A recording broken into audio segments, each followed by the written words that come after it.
नमस्कार प्यारे दोस्तों, एक बार फिर स्वागत है आपका हमारे YouTube चैनल स्टडी दुनिया पर। हमने हिंदी में पढ़ लिया, कौन सा वर्ण विचार हमने कंप्लीट कर लिया। अब हम आगे अगला टॉपिक पढ़ेंगे। वर्ण विचार के बाद आता है आपका शब्द विचार। आपका आएगा शब्द विचार, शब्द। अगला टॉपिक जो होगा वो होगा हमारा शब्द विचार। शब्द विचार, शब्द किसे कहते हैं? शब्द किसे कहते हैं? पहला प्रश्न ये बनेगा कि शब्द किसे कहते हैं। मैंने बताया था कि भाषा की सबसे छोटी इकाई, भाषा की सबसे छोटी इकाई कोई पूछे तो वो थी वर्ण। और भाषा, लिखित भाषा की सबसे छोटी इकाई तो थी वर्ण। मौखिक भाषा की सबसे छोटी इकाई थी ध्वनि। और वर्णों का सार्थक समूह, किसका? वर्णों का सार्थक समूह क्या कहलाता है?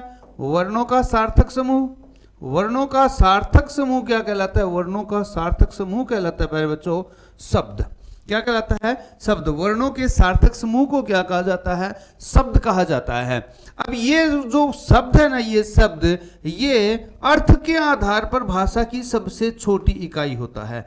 अर्थ के आधार पर भाषा की सबसे छोटी इकाई, अर्थ के आधार पर भाषा की सबसे छोटी इकाई, भाषा की सबसे छोटी इकाई, अर्थ के आधार पर भाषा की सबसे छोटी इकाई अगर कोई पूछ ले तो वो होता है आपका शब्द। वर्णों का सार्थक समूह, सार्थक समूह ही क्या कहलाएगा? शब्द कहलाएगा। अर्थ के आधार पर, अर्थ के आधार पर भाषा की कोई सबसे छोटी इकाई पूछ ले तो वो होती है आपका शब्द होता है। वो क्या होता है? शब्द है। शब्द विचार में हमें पढ़ना क्या है? शब्द विचार में हमें क्या पढ़ना है? देखो, शब्दों की क्या हुई है? उत्पत्ति हुई है। उत्पत्ति के आधार पर शब्द पढ़ना है। क्या पढ़ना है? उत्पत्ति के आधार पर शब्द।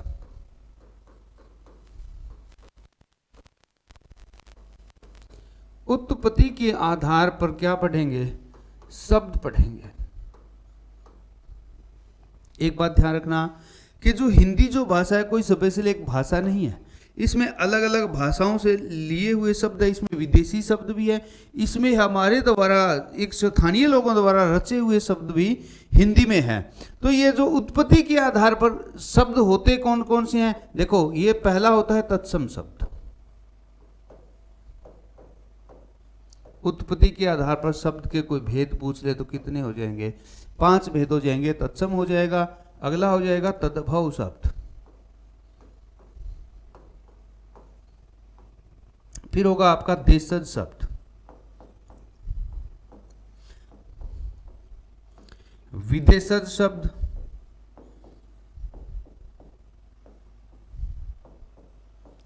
और संकर शब्द। उत्पत्ति के आधार पर शब्द के कितने भेद हो जाएंगे? 5 भेद हो जाएंगे। पहला तत्सम, दूसरा तद्भव, तीसरा देशज, चौथा विदेशज और 5वां संकर शब्द। उत्पत्ति के आधार पर शब्दों के कितने भेद हो जाएंगे? 5 भेद हो जाएंगे। तत्सम, तद्भव, देशज, विदेशज और संकर शब्द। फिर पढ़ेंगे किस आधार पर? फिर पढ़ेंगे रचना के आधार पर। फिर पढ़ेंगे रचना के आधार पर शब्द।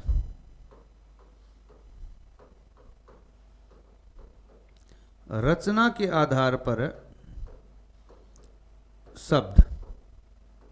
ये शब्द विचार का अपना पूरा का पूरा सिलेबस रहेगा कि हमें पढ़ना क्या है शब्द विचार में। शब्द विचार में हमें क्या पढ़ना है? देखो, रचना के आधार पर शब्द पढ़ेंगे तो उसमें पढ़ेंगे हम रूढ़ शब्द, दूसरा होगा यौगिक शब्द, तीसरा पढ़ेंगे योग रूढ़ शब्द। रचना के आधार पर, बनावट के आधार पर, रचना या बनावट के आधार पर शब्द के कितने भेद हो जाएंगे? 3 भेद हो जाएंगे। कौन कौन से? रूढ़, यौगिक और योग रूढ़। रूढ़, यौगिक और योग रूढ़। इसके बाद हम पढ़ेंगे किसके आधार पर? इसके बाद हम पढ़ेंगे अर्थ के आधार पर।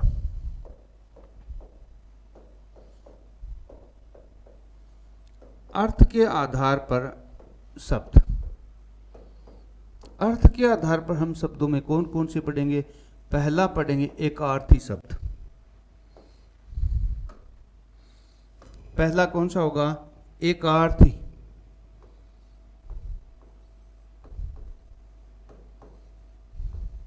दूसरा पढ़ेंगे अनेकार्थी।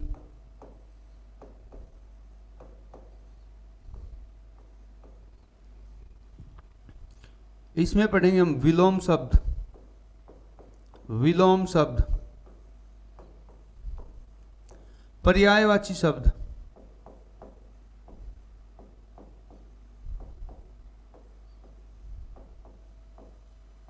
शब्द युगम, शब्द युगम, वाक्यांश के लिए एक शब्द,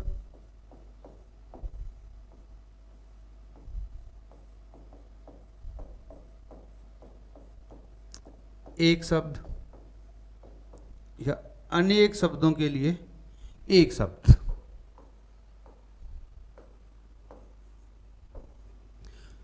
अर्थ के आधार पर शब्द पढ़ेंगे तो क्या क्या पढ़ेंगे? एकार्थी शब्द, अनेकार्थी शब्द, विलोम शब्द, पर्यायवाची शब्द, शब्द युगम।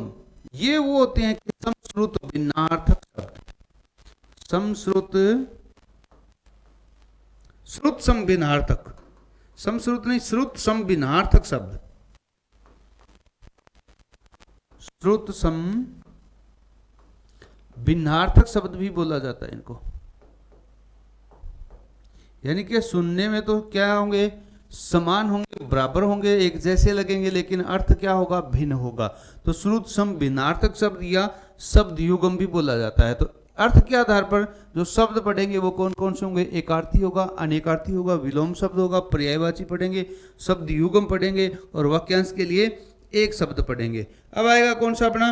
अब आएगा विकार या रूप परिवर्तन के आधार पर। विकार के आधार पर शब्द, विकार के आधार पर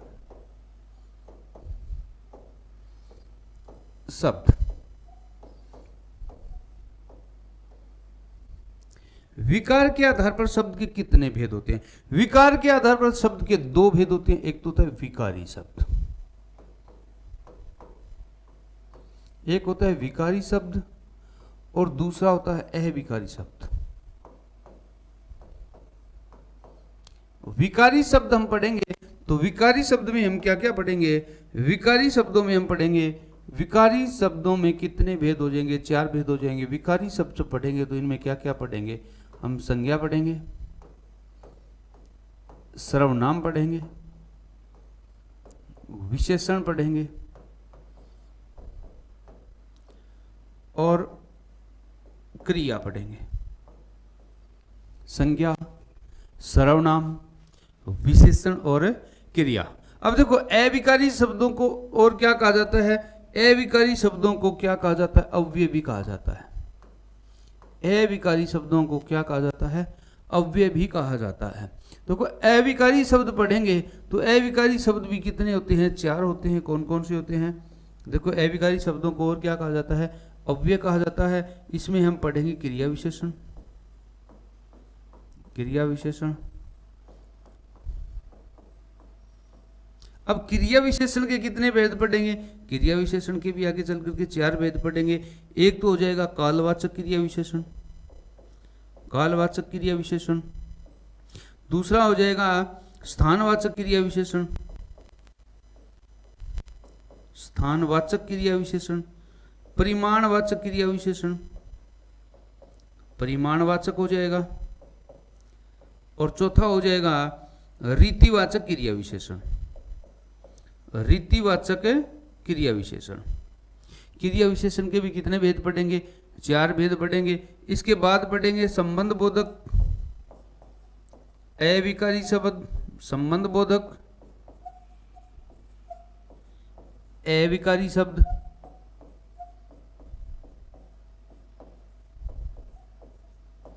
या मैं इसकी जगह क्या लिख सकता हूं? अव्यय लिख सकता हूं। अगला समुच्चय बोधक अव्यय लिख रहा हूं। एक ही बात है, समुच्चय बोधक है अव्यय। फिर आएगा विषम्यादि बोधक।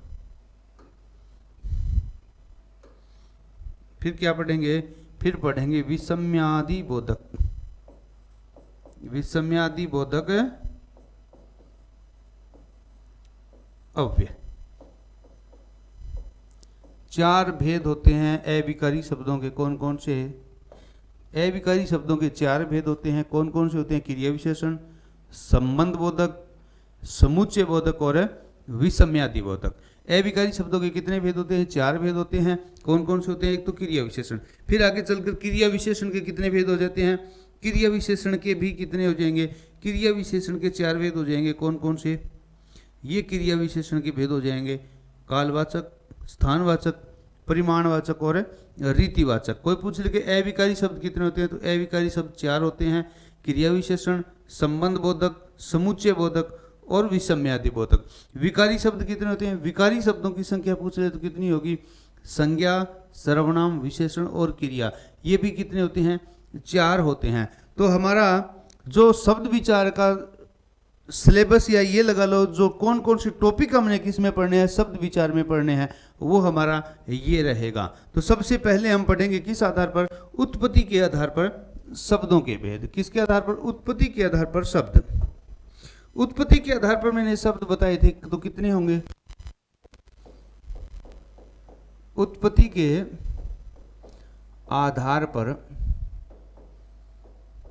शब्द। उत्पत्ति के आधार पर शब्द मैंने आपको बताए कितने भेद बताए थे? 5 बताए थे। देखो पहले ही बता रहा हूं कि जो हिंदी जो भाषा है उसमें अलग अलग कई भाषाओं के क्या हैं? शब्द हैं। जैसे हिंदी की उत्पत्ति कैसे हुई? देखो सबसे प्राचीन जो भाषा थी वो कौन सी थी? संस्कृत थी। आप सभी जानते हो संस्कृत थी। इसके बाद में क्या बनी? पाली बनी। पाली के बाद में क्या बनी? प्राकृत। प्राकृत के बाद में अपभ्रंश। फिर क्या आया? फिर बना अवहट। और फिर भाषा आई कौन सी? हिंदी।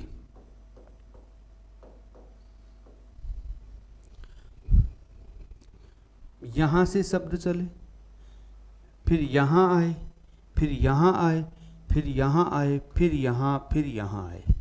किस में आ गए? अब हिंदी में आ गए। देखो कहां से? संस्कृत के शब्द थे। कौन सी भाषा के शब्द थे? संस्कृत के शब्द थे। चलते चलते कहां आ गए? हिंदी में आ गए। अब देखो पहला जो भेद था वो कौन सा था? तत्सम था। पहला कौन सा था? तत्सम था। और दूसरा कौन सा था? तद्भव था। तत्सम और तद्भव बहुत ज्यादा समस्या रहती है बच्चों की, कौन से तत्सम है कौन से तद्भव है। देखो संस्कृत के शब्द है ना, जो संस्कृत के शब्द हैं, तत् मतलब उससे, सम मतलब सम्मान, उसके सम्मान। तत् मतलब उसके, सम मतलब सम्मान। किसके सम्मान भाई? किसके समान? संस्कृत के समान। किसके समान? संस्कृत के समान। संस्कृत भाषा के शब्द हैं। कौन सी भाषा के शब्द हैं? संस्कृत भाषा के शब्द हैं। हिंदी में ले लिए ज्यों के त्यों, बिना किसी परिवर्तन के। क्या कहलाएंगे? तत्सम कहलाएंगे। क्या कहलाएंगे? तत्सम कहलाएंगे। लेकिन तद मतलब तत्, उससे, भव मतलब पैदा होना, उससे, उससे पैदा होना। किससे पैदा होना? इस संस्कृत से। किससे पैदा होना? संस्कृत से। अब संस्कृत के शब्द थे, ज्यों का त्यों हिंदी में प्रयोग किया तो क्या कहलाए? तत्सम। ज्यों का त्यों हिंदी में प्रयोग किया तो क्या कहलाए? तत्सम कहलाए। लेकिन संस्कृत भाषा के शब्द थे वो धीरे धीरे चले, उनमें थोड़ा परिवर्तन होता गया। पैदा तो किस से हुए? संस्कृत से हुए।